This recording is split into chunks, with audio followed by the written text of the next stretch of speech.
Ya,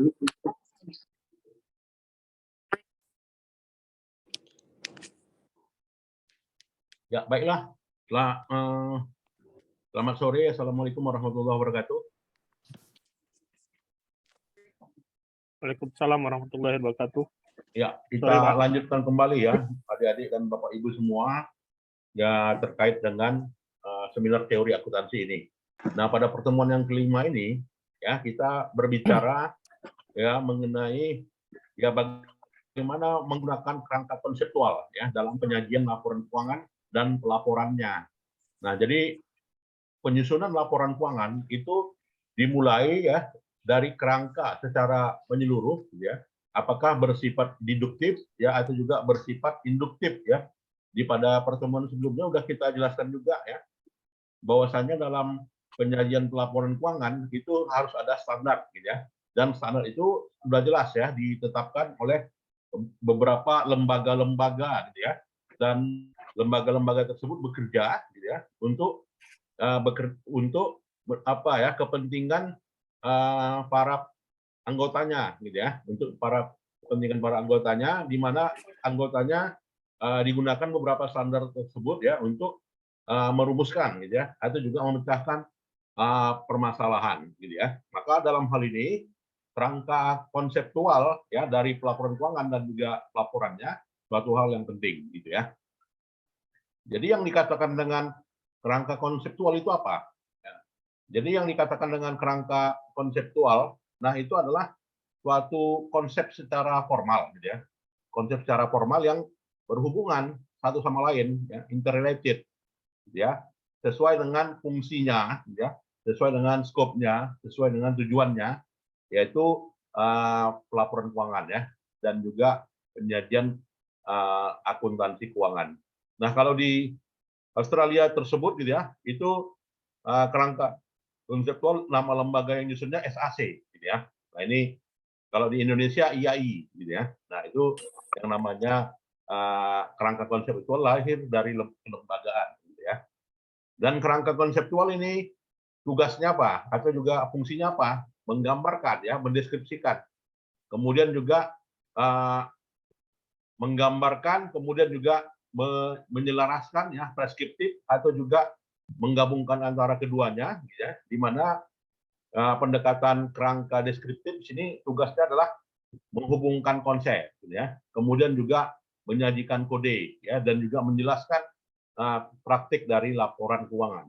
Nah, kalau fungsi kerangka konsep secara apa ya preskriptif framework ditujukan pada pengembangan konseptual yang berbasis pada praktiknya, gitu ya. Jadi pada praktiknya juga diatur ya, dikerangkakan ya. Nah, ini secara konseptual. Nah, ini kalau kita lihat ya perkembangan bicara kerangka konsep laporan keuangan tahun 29 juga udah bermula ya. Sejak di Amerika ya. Bahwasannya kita tahu Amerika itu di 1929 ekonomi lagi melambung ya. Tapi ketika tahun 1930 ekonominya lagi apa gitu ya, lagi mengalami masa resesi katanya ya. Nah, jadi 29 itu memang sedang masa-masanya overheating ya perekonomian di Amerika. Jadi secara konsep disusunlah ya yang namanya kerangka konseptual pada tahun ya. Dan juga praktiknya di tahun 1920 ya. Jadi secara apa ya, secara menyeluruh apa ya, secara menyeluruh profesi akuntan tersebut disajikan ya atau juga diakui secara profesional karena berhubungan ya dengan pasar modal ya, berhubungan dengan profesi-profesi lainnya terkait dengan penyajian laporan keuangan perusahaan, sehingga yang menyusun itu haruslah orang-orang yang punya spesifikasi ya, punya spesialisasi ya.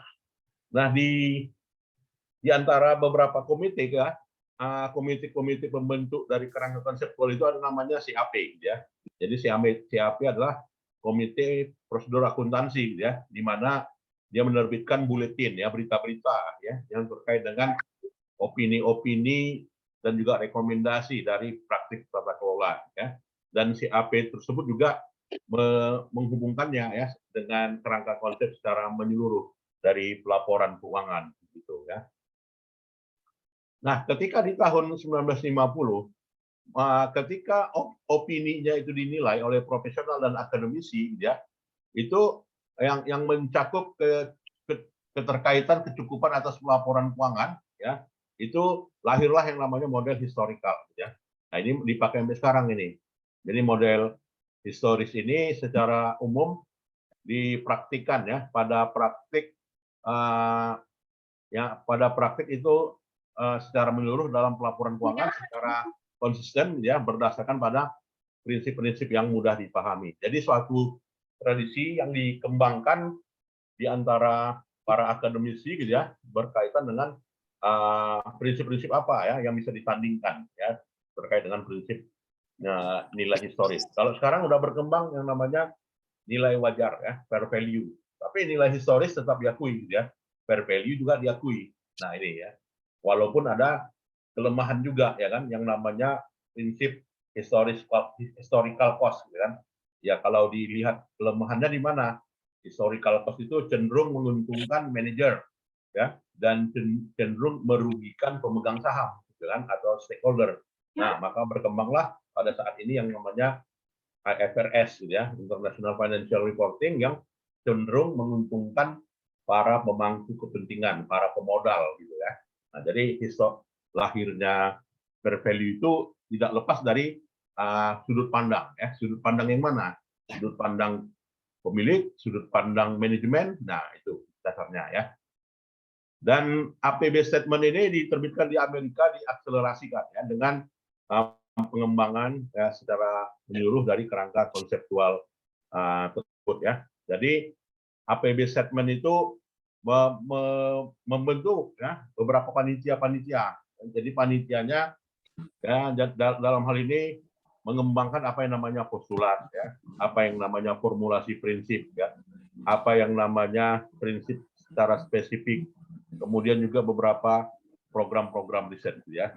Nah, sehingga lahirlah pernyataan mereka. Jadi yang namanya APB statement di sini yang disebut dengan konsep dasar ya dan juga prinsip akuntansi yang berkaitan dengan terakhir baru tanda tangan laporan keuangan ya. Jadi secara sama mendasar ya. Jadi lupa. penyajian laporan keuangan tidak hanya menyediakan ya, tidak hanya menyediakan formulasi secara objektif dari laporan keuangan ya. Nah, tahun 63 Paul Grady ya pada itu komite APB tersebut apa yang mitra yang namanya kerangka deskripsi yang merefleksikan dari pernyataan APB nomor 4. Nah, di mana tujuan secara spesifiknya ya penyajian laporan keuangan itu harus disajikan secara fair ya, secara fair dan juga sesuai dengan standar ya prinsip akuntansi yang berlaku umum ya. Dan juga posisi keuangan dan juga menghasilkan operasi atau juga perubahan posisi keuangan ya. Nah, ini yang namanya APB statement ya di nomor 4 tersebut ya. Ya, mungkin ada yang mau berdiskusi, silakan ya. Atau ada yang sampai di saat ini mau ditanyakan, silakan. Mungkin ada yang perlu ditanyakan. Oke, kalau tidak ada lanjut ya. Dan APB statement itulah yang dikatakan pengembangan dari postulat ya. Jadi postulat accounting itu lahir dari APB statement nomor 4 gitu ya, di Amerika gitu ya. Jadi APB statement di sini menyatakan tujuan umumnya apa? Ya, tujuan umumnya atas keandalan informasi yang dihasilkan dari laporan keuangan yang tujuannya adalah bagaimana memanfaatkan sumber daya ekonomi dan juga berhubungan dengan kewajiban dari perusahaan yang akan akhirnya menilai ya, kekuatan dan juga kelemahan dan juga menunjukkan aliran pendanaan dan juga aliran investasi ya, kemudian juga mengevaluasi kewajiban ya yang berkaitan dengan komitmen dan juga menunjukkan sumber daya ya, potensi sumber daya yang tumbuh ya. Dan juga di APB statement nomor 4 juga menyajikan bahwasanya informasi yang andal itu mengandung ya beberapa perubahan-perubahan ya yang dalam hal ini perubahan ini akan memberikan manfaat. Manfaatnya apa? Laba gitu ya. Yang berhubungan langsung secara terhadap aktivitas perusahaan. Hasilnya apa? Dividen salah satunya kan, proksinya. Kemudian apalagi jadwal pembayaran pada kreditur dan supplier. Nah itu hasilnya, ya. Jadi laporan keuangan itu berguna apabila mau lihat hasilnya apa, orientasi hasilnya apa. Orientasi hasilnya adalah dividen misalnya, atau juga orientasinya pembayaran pajak, atau juga penyajian penyajian informasi untuk kepentingan pengendalian, atau juga berkaitan dengan informasi untuk kepentingan perencanaan, ya. Nah, jadi APB statement lah evolusi awalnya, kira-kira demikian, ya. Dan tujuan APB statement ini juga menyediakan, ya, informasi keuangan yang dalam hal ini bisa mengestimasi laba, ya. Jadi inilah APB statement nomor 4 ini banyak akhirnya menghasilkan riset, ya kan, bahwasanya informasi konten, ya, dari laporan keuangan itu punya kemampuan yang namanya kemampuan prediksi, ya. Makanya banyak riset menyatakan probabilitas dari laporan keuangan bisa memprediksi apa? Harga saham, gitu ya. Bisa memprediksi apa? Return saham, gitu kan. Bisa memprediksi apa? Bangkrut atau tidak bangkrut, ya. Bisa memprediksi apa? Sulit atau tidak sulit, financial distress dari laporan keuangan perusahaan. Kan itu kan. Jadi APB statement lah awal mula digunakannya informasi akuntansi untuk prediksi, ya, atau juga jadi paling utama informasi laporan keuangan itu gunanya untuk apa? Bisa memprediksi laba ke depan, ya, earning potensial, ya. Nah ini. Dan bicara, ya, aspek kualitatif dari tujuan laporan keuangan, ya. Jadi laporan keuangan itu bisa berguna, ya, kalau bisa digunakan oleh penggunanya. Artinya pengguna merasakan manfaatnya, ya, dari sisi relevansinya, ya. Kemudian dari sisi bisa dipahaminya, kemudian bisa diverifikasinya, kemudian netral, ya, tidak memihak, ya, kemudian disajikan tepat waktu, ya, kemudian bisa dibandingkan dan juga lengkap, ya. Jadi yang namanya karakteristik kualitatif dari laporan keuangan ada 7, ya. Dan terus dikembangkan di Australia, di Indonesia, di Inggris, ya. Nah ini sebelum IFRS hadir, ya. Nah IFRS itu di 2000 berapa IFRS? Ada yang bisa menjelaskan? 2012, ya. Nah, jadi 2012, 2013 itu fase awal bermulanya standar global, ya, yang namanya IFRS. Dan secara kerangka konseptual di Australia, ya, itu dikembangkan oleh akademisi mereka yang namanya Matthew, Grant, and Chamber. Jadi nanti Matthew, Grant, and Chamber ini punya apa, ya? Punya teori, gitu, ya. Jadi teorinya Matthew, teorinya Grant, teorinya Chambers, ya. Jadi dalam hal ini menyatakan bahwa sistem akuntansi historis di sini itu apa, ya, merupakan sistem akuntansi yang berlaku, gitu, ya. Dan ini direspon secara secara menyeluruh oleh John Kenley dan juga beberapa diadopsi oleh Paul Grady, ya. Jadi di Australia itu sendiri, ya, ini mungkin apa, ya, materinya kebanyakan membahas Australia karena Ahmad Riyahi Belkawi itu memang orang Australia, ya. Nah, jadi di situ menyatakan kasusnya Australia, bahwasanya elemen dari strategi Australia itu untuk mengembangkan kerangka konsep dari pelaporan keuangan disajikan berdasarkan pada arahan, ya. Arahannya adalah FASB tadi, ya, maksimisasi FASB, kemudian pengaruh dari apa, ya, pentingnya kerangka konsep itu secara menyeluruh dan gradual, dan juga sebagai tahapan, ya, secara tentatif bisa mengidentifikasi blok, ya, dan juga workable framework, gitu, ya. Nah itu. Nah inilah kalau kita lihat, ya, beberapa yang namanya exposure, ya. Minggu lalu kita udah bahas, ya, yang namanya exposure itu apa? Beberapa pengungkapan yang harus diungkapkan, ya. Tahun 87, tahun 90 itu ada pengungkapan berkaitan dengan pelaporan keuangan, pengungkapan berkaitan dengan aspek karakteristik kualitatif, ya, pengakuan berkaitan dengan pengakuan aset, berkaitan dengan kewajiban, ya, berkaitan dengan pelaporan entitas, itu semuanya diungkapkan, ya. Jadi ada beberapa draft-draft pengungkapannya, ya. Nah itu. SAC juga, ya, dirilis di tahun 90, di mana SAC 1 mendefinisikan entitas pelaporan, SAC 2 berkaitan dengan tujuan pelaporan keuangan, SAC 3 isinya berkaitan dengan karakteristik kualitatif laporan keuangan, ya. Nah, mungkin kalau semakin berkembangnya teknologi, mungkin SAC ini juga ikut dikembangkan, gitu ya. Berarti karakteristik kualitatif laporan keuangan bukan lagi 7, ya mungkin ada 9, gitu ya. Di antaranya accessibility, ya, bisa diakses. Ya, kalau laporan keuangan nggak bisa diakses, ya nggak ada manfaatnya. Kira-kira demikian, ya. Ya, di awal tahun 90-an juga lahirnya Undang-Undang Perseroan, ya. Secara menyeluruh itu mengubah, ya, dampaknya juga kepada standar akuntansi, ya, berkaitan dengan pengembangan kerangka konsep, ya. Dan juga SAC nomor 4, ya, secara spesifik mendefinisikan peranan aset, ya, atau definisi aset apa, ya, liabilities apa, ekuitas apa, revenue apa, ya, beban apa, ya. Nah, ini SAC 4, ya.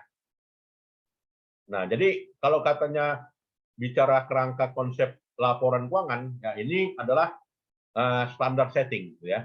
Jadi standar settingnya situasi tertentu yang dibutuhkan untuk fakta-fakta yang ada, ya. Sehingga kerangka konsep inilah apa, ya? Artinya kalau dia kerangka konsep itu inilah standar idealnya, ya. Kalau praktik di lapangannya maka akan ada perbandingan, ya, dengan yang apa, ya, yang tertuang pada konsep, gitu ya. Nah, ini. Kemudian juga pengembangan kerangka konsep itu berkembang terus, gitu ya, terkait dengan apa, ya, aspek istilah deferral, ya. Dalam accounting ada namanya aspek deferral, ya. Jadi ada akrual, ada deferral, ya. Kalau di akrual yang terutang, ya, kalau yang deferral yang sifatnya dibayar di muka, kan gitu, ya. Deferral itu kan yang sifatnya dibayar di muka, asuransi dibayar di muka, sewa dibayar di muka, ya kan. Kalau akrual kasusnya adalah kasus hutang, ya kan. Beban gaji, hutang gaji, gitu kan. Nah, itu adalah kasusnya akrual, pengakuannya, gitu ya. Dan juga konsep apa, ya, estimasi recoverability, ya, atau juga berkaitan dengan off balance sheet, ya, atau juga berkaitan dengan asersi yang sifatnya material, ya. Nah, jadi FAB definition menyatakan juga Financial Accounting Standard Board mendefinisikan, ya, kerangka konsep itu adalah konstitusi, itu ya. Jadi coherent system, ya, sistem yang berhubungan satu sama lain, ya, atau disebut dengan interrelated objective yang mendasar, yang mengandung beberapa standar, ya, hal yang alami sesuai dengan fungsinya atas keterbatasan laporan keuangan, ya.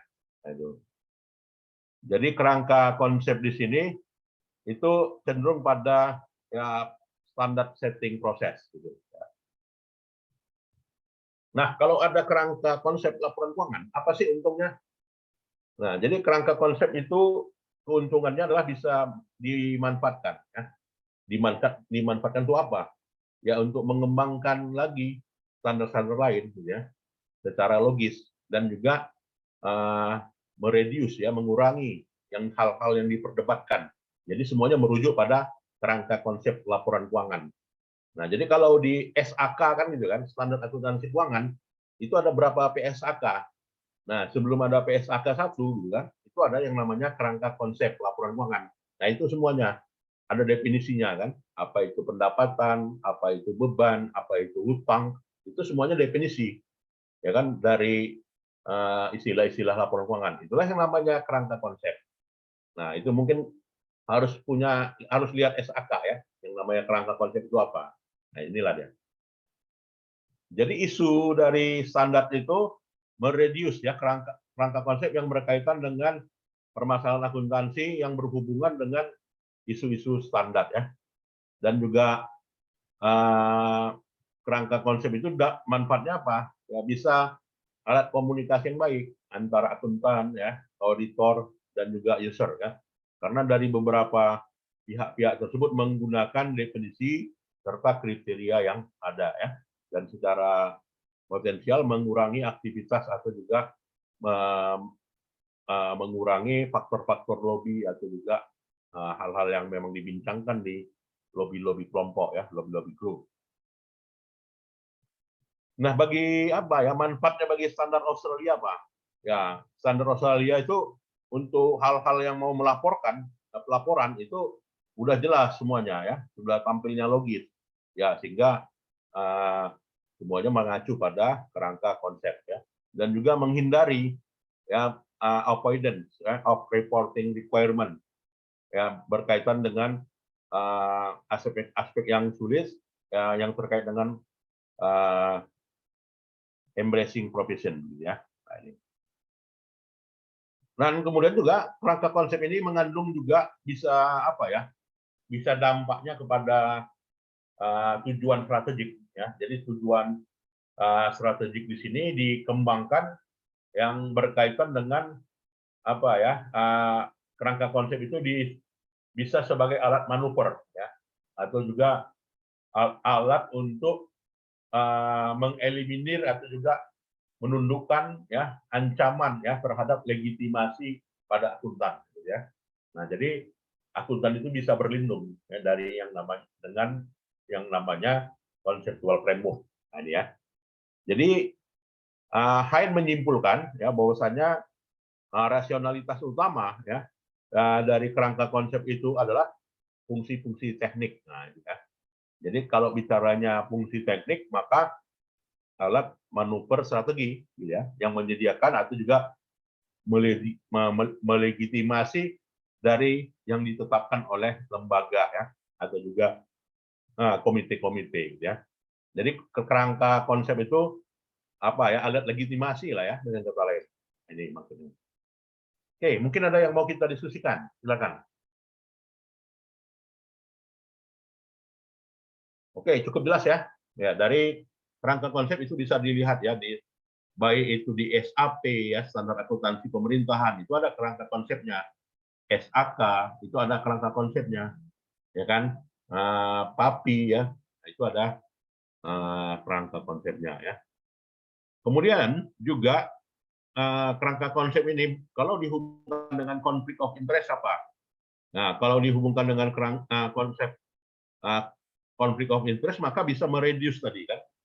Mereduce untuk karena yang namanya perusahaan punya kepentingan, masyarakat punya kepentingan, profesi akuntan juga punya kepentingan terhadap laporan keuangan. Nah, bagaimana supaya netral? Ya, bagaimana supaya kepentingan tersebut, ya, interest tersebut bisa dieliminir? Kerangka konsep jawabnya. Nah, ini, ya. Jadi pihak perusahaan, pihak user, pihak accounting profession tunduk, ya, pada yang namanya kerangka konsep. Nah, ini. Kemudian juga hipotesanya Sayret dan juga Ijiri, dia mengatakan, ya, ada 3 pendekatan, ya. Pendekatan berorientasi perusahaan, berorientasi profesi, dan berorientasi user. Nah, sudut pandang yang mana? Kalau kita sebagai di dunia kampus, sudut pandang mana? Nah, kalau kita sudut pandangnya user, gitu kan? Kalau sudut pandangnya kita bekerja di perusahaan, kita sudut pandangnya perusahaan, ya kan? Kalau kita KAP, kantor akuntan, maka kita sudut pandangnya sudut pandang profesi. Kira-kira demikian, ya. Jadi tergantung, ya, semuanya dari sudut pandang yang mana. Nah, ini. Jadi kerangka konsep ini adalah suatu isu yang dikembangkan, ya. Jadi isunya adalah, nah, misalnya isu balance sheet dan juga laba dan rugi, ya, orientasi laba dan rugi terhadap balance sheet. Kira-kira mana yang paling penting? Ya, kalau laporan keuangan, saya sebagai misalnya sebagai pemilik perusahaan, mana yang saya suka dari 5 laporan keuangan itu? Ya, kalau saya manajer, sudut pandangnya maka yang paling penting adalah laporan laba rugi, kan. Nah, tapi kalau dari sudut pandang pemiliknya, maka yang paling penting itu adalah cash flow-nya. Ya kan, karena ibaratnya cash flow itu, ya, semakin positif maka makin sehat. ya bisa membiayai modal kerja dalam jangka pendek gitu kan. Nah, jadi isu balance sheet dan juga profit or loss statement ini adalah ada apanya ya, ada debat-debatnya ya, debat yang mana yang paling relevan ya, yang mana yang paling penting. Nah, kira-kira demikian isu yang pertama. Nah, isu yang kedua, jadi mengkritisi aset dan liabilities ini ya tergantung tadi ya dari sudut pandang yang mana. Nah, ini ya. Dampaknya juga banyak gitu ya. Jadi begitu juga kalau mau mengkritisi pendapatan dan juga beban. Nah, jadi sudut pandang yang mana? Jadi perbandingannya ada kalau pendapatan itu diakui berdasarkan pada waktu ya, walaupun ada untuk terkait dengan realisasi pelaksanaannya. Nah, isu lainnya yang kedua, isu aset, liabilitas, ekuitas, revenue dan juga expense. Jadi dari isu-isu ini dibatasi oleh keterbatasan sumber daya ya yang ada dalam perusahaan, di mana sumber daya itu sifatnya yang produktif, kemudian contractual rights, ya, kemudian juga berkaitan dengan money, ya, claim money dan juga kepemilikan. Ya. Nah inilah ya definisi dari yang namanya utang ya. Jadi semuanya ada di kerangka konsep ya. Jadi semuanya ada di kerangka konsep. Jadi persepsi orang terhadap utang ya kewajiban itu beda-beda gitu ya. Tergantung dari sudut pandang yang mana. Kira-kira demikian ya. Ya mungkin kalau dari pengusaha ya nggak apa-apa banyak utang gitu kan. Tapi yang penting bisa menghasilkan laba. Ya. Beli kendaraan beli kendaraan bagian pemasaran banyak maka penjualan akan besar. Itu kan perspektif manajemen misalnya terkait dengan yang namanya kewajiban. Ya, tapi kalau menurut perspektifnya pemilik gitu ya, banyaknya utang itu yang memberatkan. Ya, artinya ada kewajiban yang harus dibayar dan nantinya menghindar adanya resiko ya kan yang namanya resiko pilot gitu kan. Jadi nggak mampu bayar dipilotkan. Ya, kira-kira sudut pandang yang mana? Nah, itu ya. Nah, definisi income juga ya. Apa itu income ya? Apa itu revenue and expense ya? Nah, ini. Kemudian apa itu gain and loss? Nah, jadi ini ada definisinya dan ada perdebatannya juga ya. Jadi isu-isu tema sentral perdebatan yang terkait dengan masalah definisi ini. Semuanya dituliskan ya di kerangka konsep ya. Ya, konsep accrual accounting juga masih mengalami perdebatan ya. Indonesia sendiri pun gitu ya.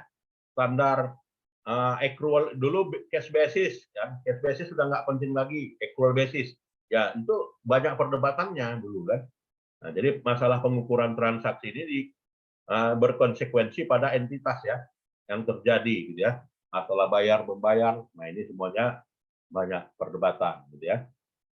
Sehingga FIB definisi ini FISB melakukan pendefinisian ya dari istilah-istilah tersebut ya didefinisikan accrual itu apa, deferral itu apa kan gitu ya.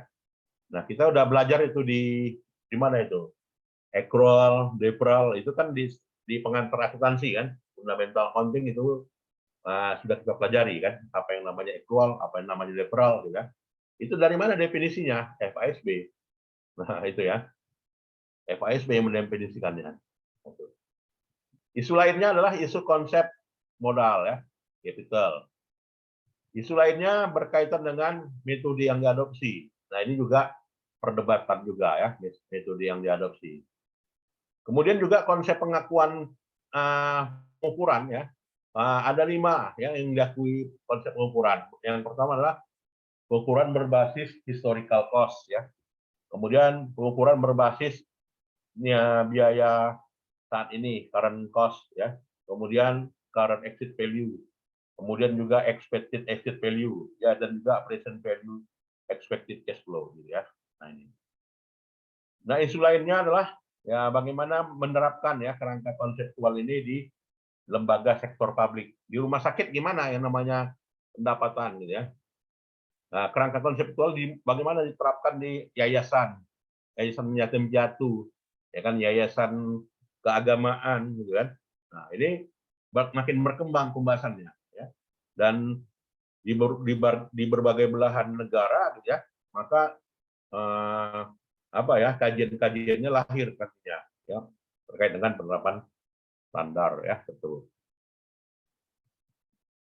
Ya, baiklah. Inilah ya yang perlu kita sampaikan, yang lainnya bisa dibaca ya. Mungkin kalau ada yang mau kita diskusikan, dipersilakan. Ya, ini udah pertemuan yang keempat ya. Nantinya saya akan kasih judul ya terkait dengan tugas paper ya. Jadi satu paper nanti 2 orang dan memasukkan nama dosennya ya di akhir paper. Nanti akan saya kasih ya judulnya. Jadi ada berapa kelompok ini? 17 ya, kemarin ya 16 ya. Jadi 16 ada 8 ya. Ya, 8 kelompok. Nanti saya berikan judulnya ya kepada Komting. Baik, ada yang mau ditanyakan? Silakan. Ya, kalau tidak ada, saya kira itu sajalah ya pertemuan kita di sore hari ini. Dan kita lanjutkan di minggu depan ya. Jadi nanti ada judul yang saya berikan pada Komting, dan Komting membaginya ya kepada mahasiswa ya. Apakah berdasarkan absen, ya, apakah berdasarkan kesepakatan memilih teman, ya. Nah ini nanti diberikan ya. Ya, kelompoknya kita yang bagi sendiri ya Pak ya? Ya, kalau bisa kesepakatan apalah gitu Pak Indra ya. Jadi kesepakatan mahasiswa lah ya. Bagaimana? Siapa temannya yang ideal? Ya. Ya. Oke, Pak. Ya, baiklah. Itu Kalau berarti 8 kelompok ya Pak ya? Nanti ada 8 judul ya? Ya, betul. 8 kelompok, 8 judul, dan nantinya ada kita terbitkan ya. Kita terbitkan di tulisan di jurnal ya. Untuk nilai ITS-nya ini. Pak Ketua, kalau 8 kelompok kan berarti ada yang satu nanti Pak Ketua. Iya, gimana kalau 7 kelompok aja Pak biasa? Oh ya, boleh 7 kelompok ya. Ya, jadi kalau 7 kelompok mungkin ada yang satu kelompok 3 gitu Pak. Iya, boleh. Ya. Baik, nanti judulnya saya berikan ya Pak Indra ya. Ya, Pak. Baik, saya kira itu saja ya Bapak Ibu sekalian. Selamat Ya sore. izin Pak, saya mau screenshot sebentar Pak ya. Silvia bisa di on. Pak Is, Kamera. itu nanti kan tugasnya PowerPoint aja Pak Is. Enggak Pak, dalam bentuk jurnal ya. Oh, dalam jurnal Pak ya. Oh ya. Oh, dibuat jurnal ya Pak ya? Ya. Nanti Itu saya arahkan. referensinya bisa dari mana aja Pak ya? Ya, nantinya boleh dipilih jurnalnya dan juga boleh saya pilihkan. Yang penting dia nanti sebelum UTS udah terbit. Oh, gitu ya. Baik, kalau tidak ada, saya kira itu sajalah ya pertemuan kita di sore hari ini. Dan kurang, kita lanjutkan minggu depan ya. Selamat sore. Assalamualaikum warahmatullahi wabarakatuh. Sehat selalu. Selamat sore Pak Is. Terima kasih Pak Is. Terima kasih Pak. Ya, Terima kasih Pak. Ya, boleh meninggalkan ruangan. Ya Pak.